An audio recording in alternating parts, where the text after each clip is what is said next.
Do you want to avoid failing all your classes? Are you scared that you won't make any friends in your first year? Well, today we're going to be discussing the mistakes that freshman students make in their first year of college and how to avoid them. Let's get into it.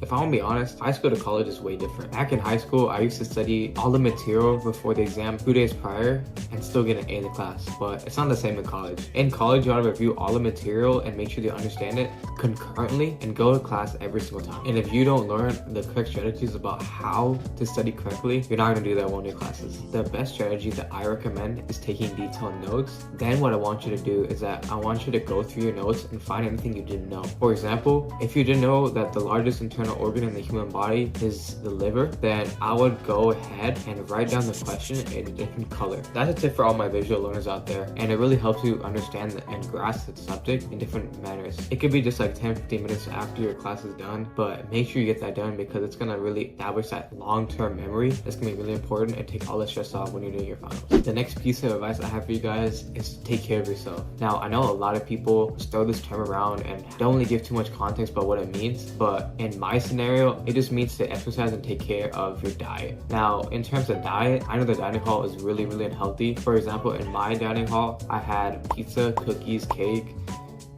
chicken nuggets, fries, stuff like that every day, and there would barely be any healthy options like salad or like fruit. And not gonna lie, I tried that diet for a few days and I just felt like that one dude from SpongeBob.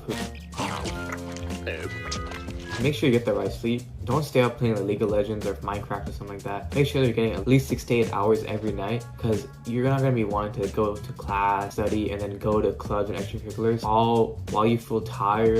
The third thing you should not do in college is skip classes. Not gonna lie, when I first came to college, I felt like class wasn't the most important, especially in your freshman year when you're taking mostly GEs. You're not really going to need to go to class that often, or so you might think. And I tried that strategy for a bit. I went to class like maybe once every 2 weeks, once every week, and then I took my first midterm and I realized I needed to go to class. I know sometimes it might seem a bit counterintuitive, but just going to class and taking detailed notes is already a step, 3 steps ahead even of your classmates. So I highly recommend just going to class. You're losing money anyway if you don't go to class, so might as well just do it. The next thing you shouldn't do is just to buy brand new books. So many people make the mistake of just buying the books and spending $1,000 to $1,000 in their first year at the college. You can just rent the book from the bookstore. You can see if the library has it, or just ask somebody who already took the class if they want to lend it to you. Now, the next step I have for you guys is probably going to be the most impactful and the one you should carry outside of college even, which is to not care what other people think. I don't blatantly mean just not caring whatever and just doing whatever you want in the world, but caring too much about what other people think of you is honestly just a really bad way to go about life. If you care too much about what other people think, you'll get too afraid and too scared to go out and chase opportunities, and somebody who doesn't have that fear of caring what other people think will just go out and get that opportunity. A good example of that is when I started making YouTube videos. Now, when I started in YouTube videos, it was honestly really daunting, given that when I would do interviews, I would get stares, and to be honest, I didn't know how to speak in front of a camera. I was pretty shy, I was pretty afraid, but I still did it anyway, and that's the exact same mentality that you should pick up. It's doing it regardless of how you feel.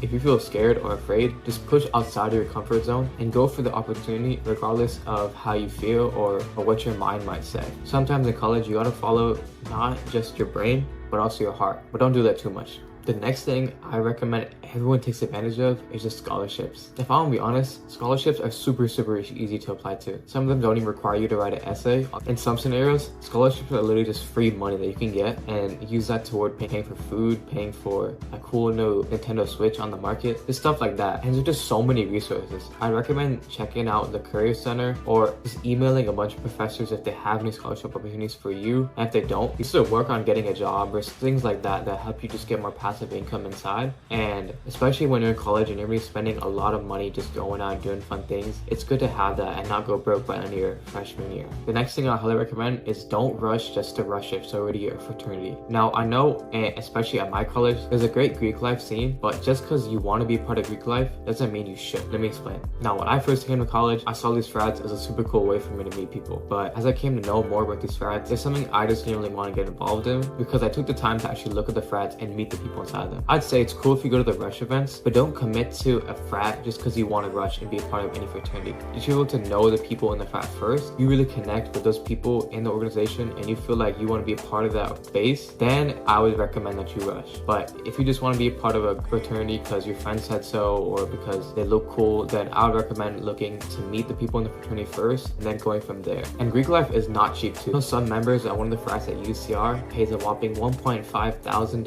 each quarter just to be part of the frat. It is honestly a huge commitment time-wise and financial-wise as well. Now, when you get to college, you want to get really social and get to meet people. I mean, that's the whole part of college anyway. But if there's one thing to avoid when it comes to friends, it's to drop the ones that are shallow or fake. They hang with their shallow and fake friends all the time, and they neglect the ones that actually care about them and actually want to see them succeed in life. Other times, I see a lot of people who just only have shallow friends, and I'd recommend you approach friends in college in this way. When you start out, make as many friends as possible and get to meet everyone in your classes, and as you get to know people, start to see the people that you vibe the most with and start hanging with those people more. You don't have to drop these people entirely and just not speak to them ever again, but there's a thin line between friends and acquaintances, and put people in your circle that you truly care about. Now, the final mistake that I went through when I was in college is just not talking to my parents enough. Now, I know for some people, when they came to college, they honestly felt pretty homesick, but for me, I was super excited just to go to college and meet so many people, but I realized that on occasion, I didn't talk to my parents for weeks even if they didn't call me. So get into the habit of just talking to your parents, and even just sending them a text message goes a long way, and it's gonna make them so happy when you call them out of the blue and you really just talk to them just to reinforce the idea that you